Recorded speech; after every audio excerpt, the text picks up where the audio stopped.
Okay, இப்போ பார்த்தீங்கன்னா நன்னாரி ரெடியாக இருக்கு. தண்ணியெல்லாம் கொட்டிட்டோம்.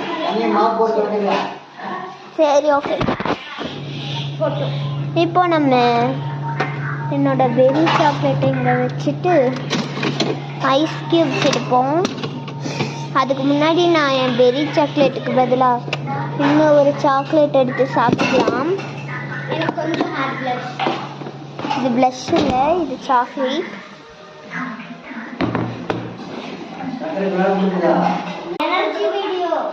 எனர்ஜி வீடியோ அப்புறம் எடுக்கலாம். இங்கே பார்த்தீங்கன்னா என்னோட சாக்லேட் இருக்கு. ஐயோ, ஃபுல்லாக கட் பண்ணிட்டாங்க யாரோ. சாப்பிட்றேன் ஃப்ரெண்ட்ஸ். உடைக்கல. சரி, எனக்கு 2 சாக்லேட் எடுத்தாச்சு. காட்டிக்கிறேன். ஸோ நான் போகிறேன்.